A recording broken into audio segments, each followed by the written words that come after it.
It was supposed to be a happy occasion for the Orioles on Wednesday, with Chayce McDermott, their top pitching prospect, making his major league debut. And while he was all right in his first career start, the Orioles overall were not, and they fell again to the Miami Marlins. I'll recap the loss and talk about how the Marlins could actually help the Orioles here in the next week. Coming up on this episode of the Locked On Orioles podcast.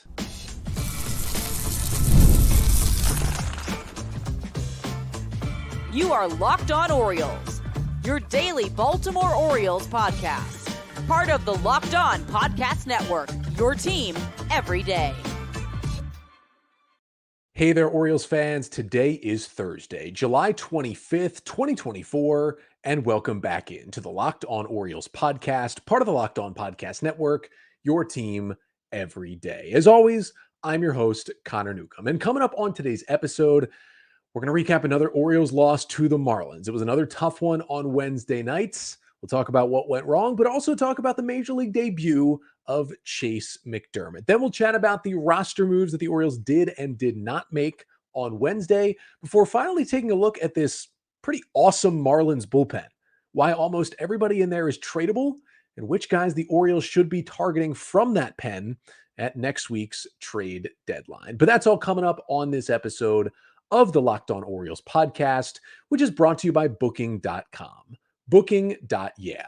The right stay can make you a fan of any city, even your rivals. Check out Booking.com for your stay today. So today, unfortunately, we start with another Orioles loss and another Orioles loss to the Miami Marlins, one of the worst teams in baseball this year. The O's just couldn't pull it out once again. Marlins 6, Orioles 3. The final score on Wednesday night at Marlins Park. I guess it's Lone Depot Park now, but I will forever call it Marlins Park. The Orioles do drop another one with the loss. They are now 60-41 on the season, but we got to keep shouting out the Mets. The Mets held on for a 3-2 win over the Yankees on Tuesday night.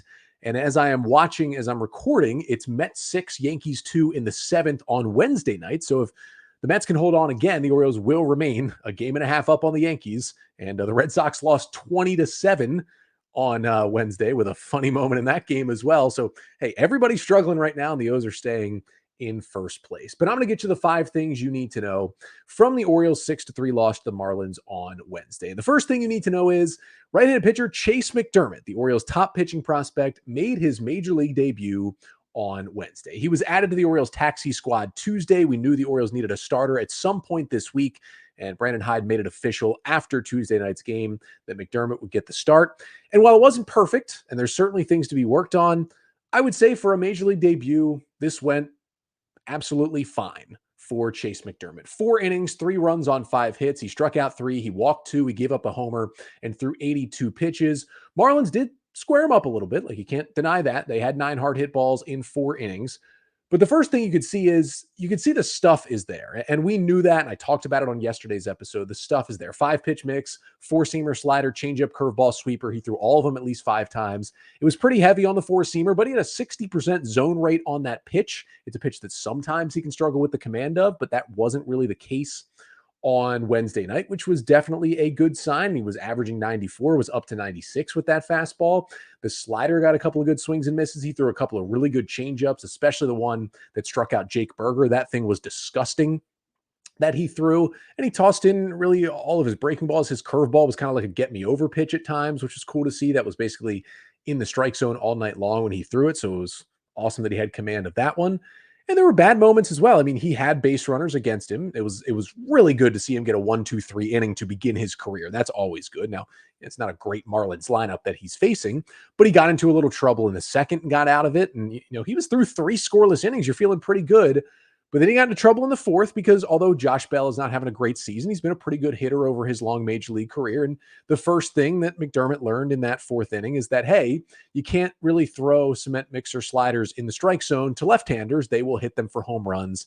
And that is exactly what Bell did. Then a couple of grounders sneak through, and unfortunately he ends up giving up 2 more runs. But he finishes the 4th. I think it was the right move at 82 pitches with the 3-run 4th for Brandon Hyde to pull McDermott after those 4 innings. But what I'll say from that start is you can tell the stuff is there. You can tell the command is a little bit errant, but he's got the swing and miss stuff. If he is more in the strike zone. He can be really, really dangerous. I like the velocity, the command on the fastball. I think he's at least at this point, if you look at this Orioles roster, now that could change in the next week. That could change before he's due up next because the trade deadline is 5 days away. But at this point, I think he's earned at least one more start, and it's probably going to work out that way because he would be ready to pitch again on Monday, and the Orioles have a scheduled doubleheader on Monday against the Blue Jays at Oriole Park. They're probably going to need McDermott to start one of those games no matter what, but I think he did enough, despite not being amazing, did enough on Wednesday night to tell me that, hey, I'm okay with them throwing him back out there against Toronto on Monday, and cool to see another Orioles top prospect in the big leagues and joining this team. What do I think is the long term for McDermott? I think the Orioles will add enough pitching where McDermott can help them, but most likely from the bullpen down the stretch this year. But it's good that he got up here, got this first taste, and then we'll see what he can do. He'll help this team in some way down the stretch in 2024.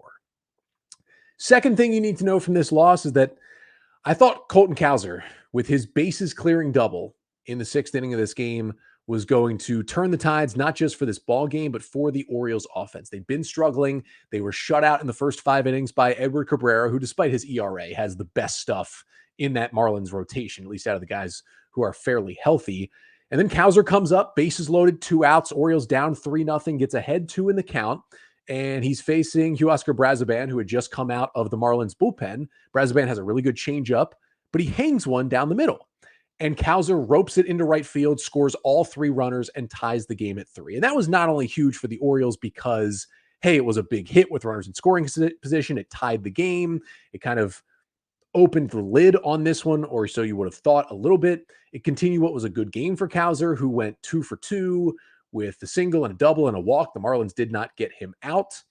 But what it also did was show that, hey, Cowser is starting to adapt a little bit to what his struggles have been. He just can't hit what are called off-speed pitches by Baseball Savant. That is basically changeups and splitters. About 90+% are changeups and splitters that fall into that off-speed category. He hasn't been able to hit them. That was only his second extra base hit against an off-speed pitch, against a changeup or a splitter all season. And Cowser has played a lot this year and faced a lot of those pitches. Just second extra base hit against a changeup or splitter. That was huge to see. I thought that would awaken the Oriole offense. It at least did in the moment, but didn't do it overall because that was the only Orioles scoring in this game. They lose another game 6-3. This offense is kind of having a bad time. Now, if you look at the numbers, let's say in June, for example, it's not as terrible as you think, or I should say July. It's not as terrible as you think. They had a good offensive series against Oakland. I mean, overall, they had a really good offensive series in Texas over the weekend when they won 2 out of 3. But we know they were struggling before the break, right? Those 6 games before the break against the Cubs and Yankees went 1-5. The offense was abysmal. They get the All-Star break. They come out of the All-Star break, and they score 9 and 8 runs in the first 2 games in the wins against the Rangers. And you're like, all right, this offense just needed 4 days off. They're hitting homers. They're walking. They're hitting the ball hard. They're getting on base better. It's like, this is the team we saw early in the year. They just needed that break. And yeah, they scored 2 runs Sunday, but overall you're looking at them like, okay, you're feeling good. And then they come to Miami and they're not facing the cream of the crop in terms of Miami's arms either, especially in their starting rotation. And it just reverts back to what's been going on for a little while now. Now, in terms of July, like they're still 17th in team WRC plus. They're 17th hitting in runners in scoring position with a 245 average. So it's not like they've been, any kind of bottom 5 offense in the month of July. It didn't even happen in the stretches in June when they were bad. But when they were a top 5 offense, you could argue the number 1 offense for a good chunk of this season, when they're down in the bottom half of baseball, you take notice. And it's not pretty right now. Like, I'm not going to sugarcoat it. The Orioles are, I think, 11-16 now in their last 27 games. Really arbitrary number to take out of there, but they're not playing great baseball overall. And the number 1 culprit has been the offense just not playing at the incredible level they were at the beginning of the year. Now, overall, everything adds out to this still being a great offense, but it's just not kind of clicking right now for the Orioles. Something's just not right. They're not hitting for as much power. They're not hitting the ball on the ground, which is good, but they're not making solid contact in the air. They're hitting more lazy fly balls than driving the ball in the air. That's more easier fixable than hitting a lot of ground balls. That's good. But, they're struggling in big spots. They're not getting the big hit a lot with runners in scoring position. It's just a struggle right now. But here's my current take on the Orioles offense. It's like, it's a lot of yelling. It's a lot of screaming from fans. A lot of, we got to do something. This offense is terrible. What are you going to do? Well, first of all, like, you look at the bigger sample size of the first half of the season, they were fantastic offensively. And the second thing is, like, what can you actually change? And what would you actually change in terms of making roster moves, making additions to this team offensively? There is so much hitting talent, both on the team and in AAA for the Orioles. I mean, think of guys like, Kyle Stowers being down there, and technically Connor Norby currently not on the major league roster at the moment. We'll talk about that. But of course, Kobe Mayo and Jackson Holliday. And these guys just got to perform. And yes, you could get Stowers back here. And yes, Mayo and Holliday could be back at some point. But, Stowers is still a big strikeout guy. And as we've seen from every top Orioles hitting prospect, whenever Kobe Mayo gets here, and I think it'll be at some point here after the trade deadline, Mayo will go through some growing pains early, like every single hitting prospect has done. And, I believe Jackson Holliday will certainly be much better in his second MLB stint than he was in the first one. We still don't know what exactly he'll look like when he gets called up. It's unfair to expect those guys to be like the savior and the jolt to this offense, even if you did call them up soon. And they're going to be on this team at some point again in 2024. And that's where I see, like, the only real place you would really want to make an upgrade is center field. Like, you can say, yeah, the one infield spot that's either occupied by Arias or Mateo hasn't been good, but Norby could be here soon. And you got Holliday and Mayo, and you have easier, inside upgrades you can slow play along for this offense. So maybe the only upgrade is like a right-handed hitting center fielder, but the only true difference maker on the market is Luis Robert Jr. of the White Sox. And with all the hitting talent the Orioles have in this system, they are just not going to pay the price it would take to trade for Robert at this year's deadline. So, I mean, maybe you could add some sort of cheaper right-handed hitting outfielder, like a veteran like a Tommy Pham or a Kevin Pillar, just to add to the margins of this roster, to this offense, to balance it out with a righty and help the roster fit together a little bit better. That's certainly a possibility. I'm not ruling it out before Tuesday's deadline, but it's like, overall, these guys that are here just got to play better. They got to perform better. They got to perform closer to the level we saw the first few months of the season when the Orioles were arguably the best offense in Major League Baseball. I know it's in there, right? Gunner's been good, but he can be a little bit better. Adley's been good, but he can be a little bit better. Like, O'Hearn's swinging it well. We know Santander's been the best hitter for a while, but like, Westberg can swing it a little better. And, we'll see Kerstad get himself on base. And Ryan Mountcastle's in a big slump right now. And, got Jeff Passan reporting that the Orioles are willing to deal him at the deadline to get some pitching. I mean, that's a possibility. Mullins was in that report as well. These guys can be better. And when you look at the roster, you look at the talent they have. I mean, you can complain, and I get it. Like, it's been tough to watch, but there's really nothing that they're going to be willing to do or kind of can do. It's just like, you have good players. They're not playing well. It happens over a 162 game season. They just got to start hitting better. It sounds simple. It sounds like a cop-out, but it's the truth, and they will. That's the other thing. There's enough of a sample size of these guys being good, and I believe they're good hitters, and you believe they are good hitters too. They're going to work out of this, and they're going to start to hit the ball really well. It just, you would like for it to happen sooner rather than later, because they're lucky that the Yankees are slumping at the same time, or they'd be down in second place right now. So hopefully soon, and maybe coming back home this weekend will help as well, but hopefully soon they can flip things on the other side, because they will. They got to play better. Now, the fourth thing you need to know from this Orioles loss is that bullpen didn't really help the Orioles either. The bullpen was great on Tuesday night, keeping it a 6-3 game, giving the offense all of its chances. Not as good Wednesday. Now, shout out to Cole Irvin. He did have a 1-2-3 fifth, but Jacob Webb looked a little shaky, was lucky to get out of the sixth scoreless, gave up a leadoff single in the seventh, and Cionel Perez came in and was just a disaster. I mean, Nick Gordon is trying to give you an out. Take the out. He couldn't. He walks Gordon.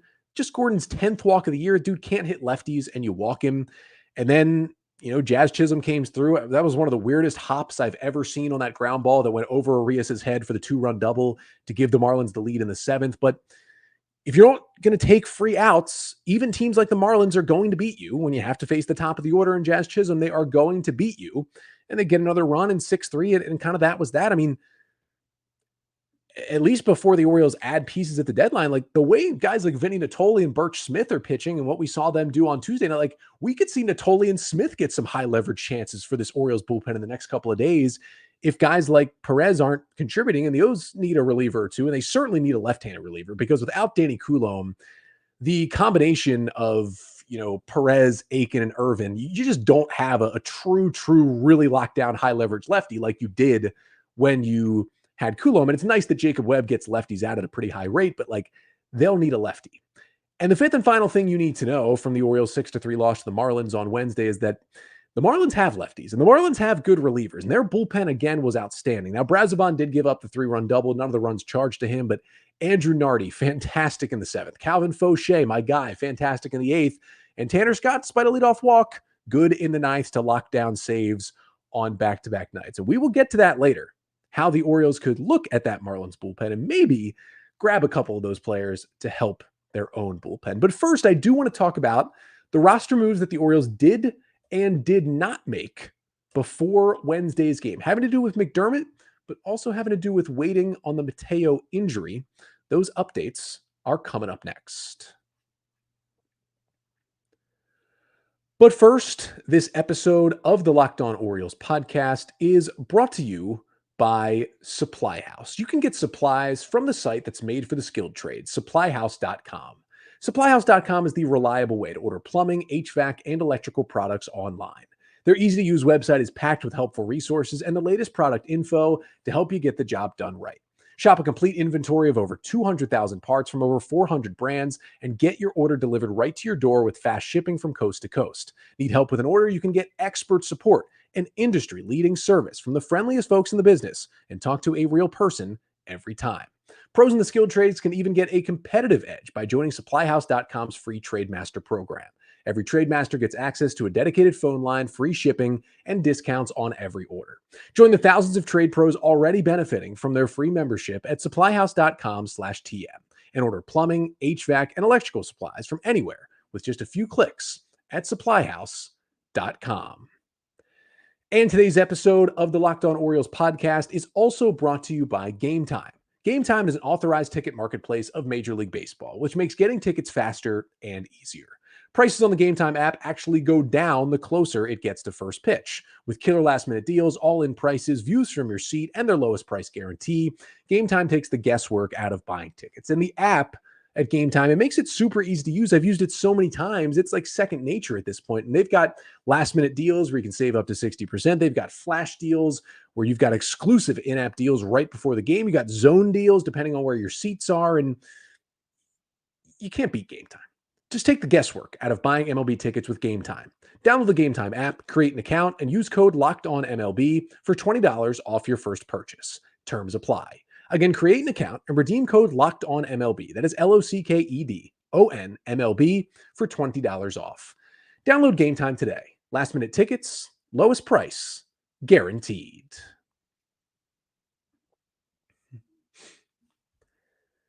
So it was, unfortunately, another Orioles loss to the lowly Miami Marlins on Wednesday at night. But the Orioles did make some roster moves before the game on Wednesday. And there's one that was expected, and that was that the Orioles ended up bringing up Chayce McDermott to make his Major League debut and pitch not amazing, but was enough that, hey, you know what?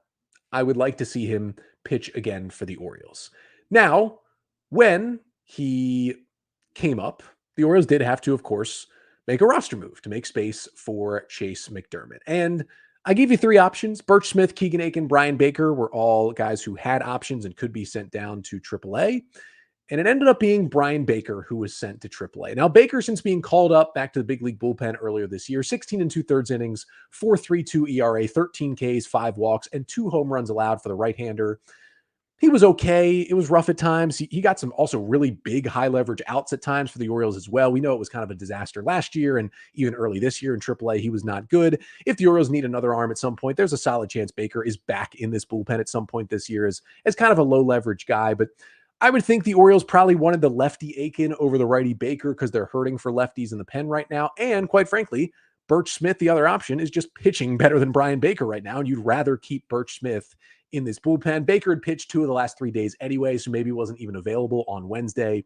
And so that was the move that was made to get McDermott here. They also needed to make room on the 40-man roster to get Chayce McDermott here because the 40-man was full and McDermott was not on it. And Jonathan Heasley, the right-handed pitcher who is currently on the AAA Norfolk Tides injured list, was DFA'd to make room on the 40-man for McDermott. Heasley was in the big leagues a couple of times earlier this year, 4 appearances, 5 1/3 innings, didn't go well, 10 runs on 10 hits, 4 Ks, 3 walks, and 2 homers. He was very good in AAA, though. In 31 innings, he had a 2.64 ERA, but he's been on the injured list since June 15th in AAA with really no showing of him coming back anytime soon. So the Orioles go ahead and clear that roster spot of Heasley and give it to McDermott on the 40-man, and then eventually up onto the big league roster. But the other roster move we thought we would see was the Jorge Mateo move, because Mateo left Tuesday night's game with that gruesome looking arm injury, and Connor Norby joined the O's in Miami on the taxi squad. And we just thought, okay,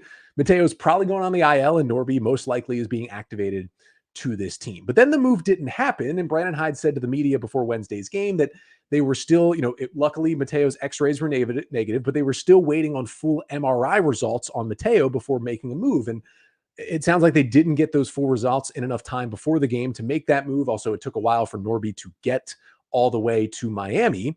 So Mateo actually stayed on the active roster for Wednesday's game, just was clearly not available off the bench. The Orioles essentially went a player down because of that. But as I'm recording here, we did just get word, Brandon Hyde talking to the media. He said Jorge Mateo suffered a left elbow transient dislocation yesterday. And Hyde said, quote, Mateo is going to miss some time. That is what I thought from just watching that play. It looked like his elbow was pointing the wrong direction and it got dislocated. Tough break for Mateo.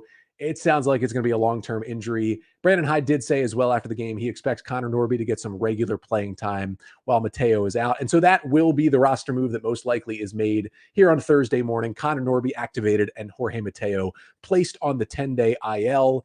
For Norby, it'll be his second stint with the Orioles. His first stint was back in a couple months ago now, back in June, I believe. That was 4 games they played. He went 2 for 14, single, hit his first home run, 2 ribbies, 3 Ks, and no walks. But he's been fantastic in AAA this year. Almost 400 plate appearances, hitting 297, got a 133 WRC plus with 16 homers, high walk rate, kind of a high strikeout rate at 28%. But since he was sent back down to AAA on June 11th after that first MLB stint, he's been even better. He's hitting 316 with a 146 WRC plus with a higher walk rate and a lower strikeout rate since being sent back down. Norby's just hitting the ball really well in AAA right now, which makes it an even easier decision to call up Norby. I talked about it a bit on yesterday's episode, like why it's going to be Norby instead of Mayo or Holiday getting the call right now. Well, it does seem like it's going to be a bit of a long-term thing for Mateo. So probably long-term, this spot will go to Mayo or Holiday, but Norby's on the 40-man roster. He's already had a stint in the big leagues this year. It's an easy transition. You lose a right-handed hitting second baseman, so you just put a right-handed hitting second baseman in Norby onto the roster.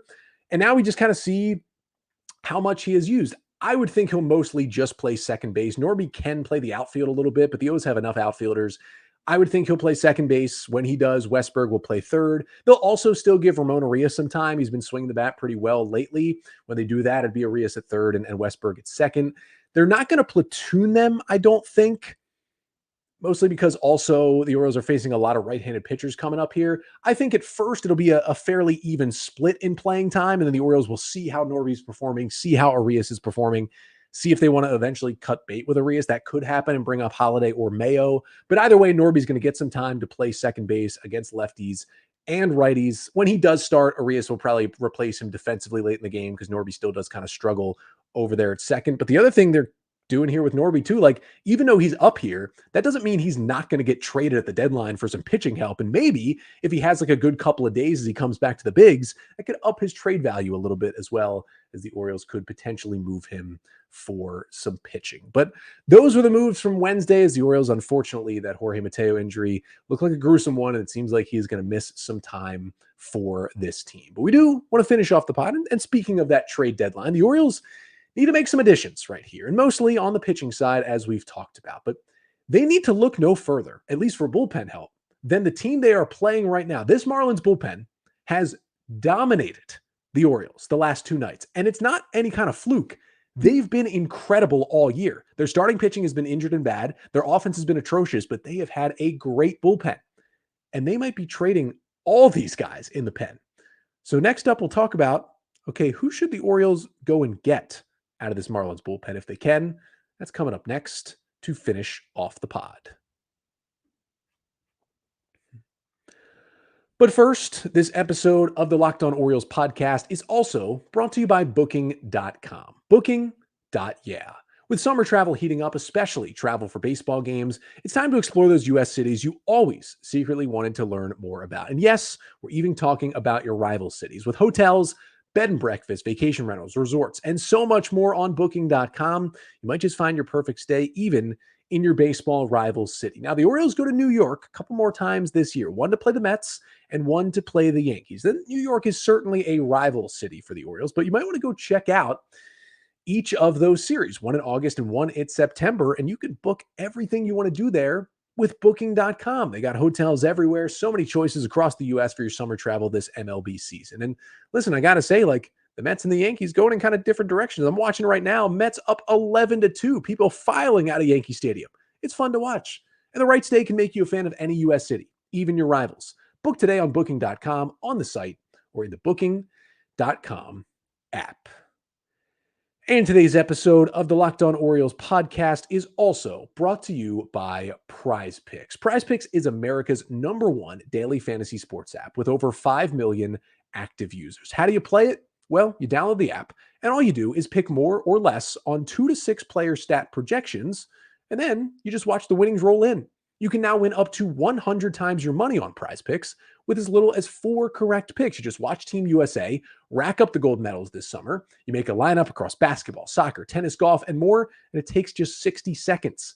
So download the Prize Picks app today and use code LOCKEDONMLB for a first deposit match up to $100. That's code LOCKEDONMLB.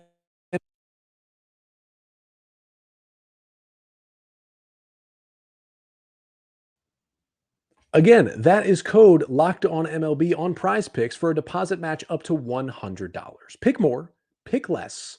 It's that easy. So the Orioles could use some bullpen help right now. I think we all agree that they're going to need at least one reliever or two. And here's the thing about that. Just look in the other dugout this week. That Marlins bullpen has been not just unbelievable in this series, which they have, but has been unbelievable all season. And they have so many weapons. And I've been going through, pretty much every division in Major League Baseball, picking out the potential trade candidates in terms of starting pitchers and relief pitchers that the Orioles could target. While the Marlins don't really have starting pitchers to go after because they're just so injured, there's just not a lot to see there. In the bullpen, you could argue right now, the Marlins have 9 guys in their pen right now. You could argue all of them could help another team.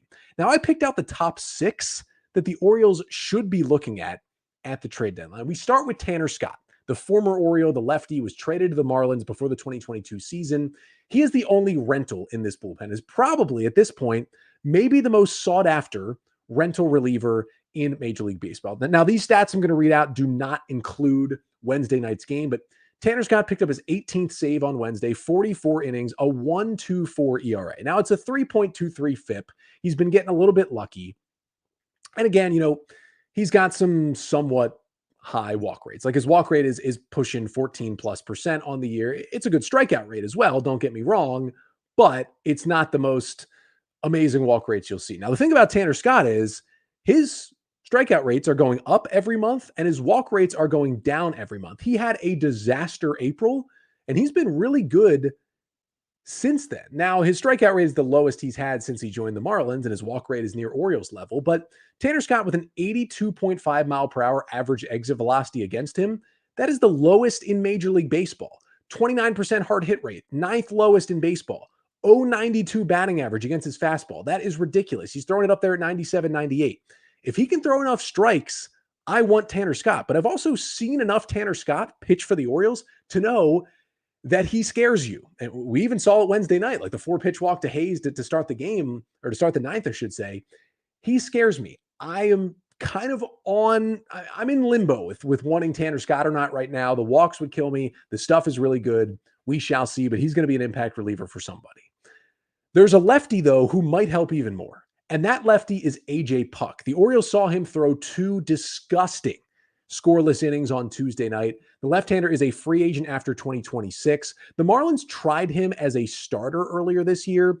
It did not work out at all. So that is why he currently has a 4.30 ERA, because he had 4 just terrible starts and then got injured at the beginning of the season. But if you split it to just his stats as a reliever, it's a 2.08 ERA. It's a 29% strikeout rate and a 5% walk rate for A.J. Puck. That is insane. In July, he has thrown 9 scoreless innings with 1 hit, 15 strikeouts, and 2 walks. He's been maybe the best reliever in Major League Baseball in July. Now, his price is going up because of that, and you would have 2 more seasons of control after this, which would be great, but also makes his price go up. It's a sub 200 batting average against a solid fastball, and it's a great slider that gets a lot of swing and miss from the lefty. That is the kind of impact lefty that the Orioles need. I saw someone in the comment section compare him to like the version of getting Andrew Miller to add to your bullpen in August. Maybe not that good, because Andrew Miller was like legit for many years, but close to that. The way that Puck is pitching recently, it shouldn't cost a crazy amount to get him. I know Puck wasn't on my top 6 wish list for controllable relievers, but he almost made the list. And honestly, if I would have done that list after watching him pitch Tuesday, he might have made it there. I am very in on A.J. Puck. But they've got another lefty who's good, and that's Andrew Nardi, who went out there on Wednesday night and threw a 1-2-3 inning with 2 strikeouts against the Orioles in the 7th. He's got a whole lot of team control. His 22.6 strikeout minus walk rate is the best on the Marlins. That means he's K'ing a lot of guys, which is really good. 30.2% leads the Marlins, and he's also only walking 7%. That's pretty ridiculous from Nardi. And you look at his 5.17 ERA, and you're like, Connor, why do you want him? The stuff is good. The strikeouts are high. The walks are low. The FIP is 3.22. He is a much better pitcher than the ERA shows. He's really, really tough on lefties and just kind of an under-the-radar bullpen addition to add. There's also Calvin Fauché.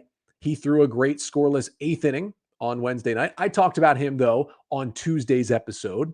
It's some of the best pure stuff among any reliever that could be available for the right-hander Fauché.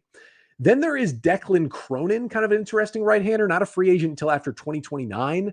His 2.22 FIP is the lowest on the Marlins. Good strikeout rate, solid walk rate, 3.61 ERA, but he's been getting unlucky. He's playing in front of a bad defense as well. It's a really high ground ball rate at 55%, sliders for whiffs, sinkers for grounders. He's just a good, solid middle reliever. And there's Huascar Brazoban, who we did see give up the 3-run double to Cowser on Wednesday, but none of those runs were earned to him. Brazoban has a ton of team control, but he's also 34 years old, was kind of picked out of indie ball by the Marlins a couple of years ago. He did have a visa issue that kept him away for the team for more than a month earlier this year, but he was finally called up on May 31st. He had some really impressive stuff last year. Opponents are hitting just 105 with a 37% whiff rate against his cutter. His changeup gets huge swing and miss. It's super soft contact. It's a good amount of swing and miss stuff for Brazoban in general. It's a 3.21 ERA with a 2.78 FIP. Opponents hitting under 200 against him. Like, you look at this bullpen up and down. Like, Brian Hoeing has randomly been good. Like, Anthony Bender has been really good. JT Chargois has been not as good, but he still has a 1.72 ERA. Like, any of these relievers that the Marlins have, which is weird because they're a terrible team, any of their relievers, I think, would be an upgrade over at least 1 or 2 guys in the Orioles bullpen and would help the O's. And if they identify the right guys, like a Fauché or a Puck, or even a Tanner Scott, if they want to risk it, it could be a huge addition to the pen. And there's talks about, okay, the Marlins are rebuilding, but what could they really get back for a reliever? Here is what the Orioles should do with the Marlins. Get them to package 2 of these relievers together. Get Tanner Scott, but also get A.J. Puck to have a fallback option and a guy who's not a rental who you have for 2 more years. And Puck throws a lot more strikes. You might have to give up, I don't know, a Heston Kjerstad. Does that hurt too much? A Chayce McDermott, a Stowers plus Norby, something like that, maybe. But if you can package together 2 relievers that can really help your bullpen, if you get Puck and Scott or something like that, that could change the entire complexion of this Orioles bullpen and of this Orioles season. Look into the Marlins, Mike Elias, when you are making your trades. But that trade deadline is now just 5 days away, Tuesday, July 30th at 6 p.m. Eastern time. But we've got a couple more episodes before the deadline and another one tomorrow, a Friday pod I'll be recapping game 3 between the Orioles and the Marlins. The O's are still going to be a game and a half up on the Yankees because they're losing to the Mets 12-2 in the 9th inning right now. But the O's have Corbin Burnes on the hill, and the Marlins have Roddery Munoz with his 5+ ERA. The Orioles drop dead, have to find a way to win this game. It's early in the day. It's 12:10 p.m. Eastern time. The O's just got to find a way to win, salvage a game in this series. I'll have the recap on tomorrow's episode. Plus, I'll look at the rest of the NL East, which players the Nationals could trade away, and would the Mets trade anyone away? Probably not. And try to squeeze in anyone from the NL West, including baseball's main character, Cal Quantrill, from Wednesday. Could the Orioles go after him as well? And then get you ready for the weekend series against the Padres. That's all coming up on tomorrow's episode. But until then, I'm Connor Newcomb, and this has been the Locked On Orioles podcast, part of the Locked On Podcast Network. Your team every day.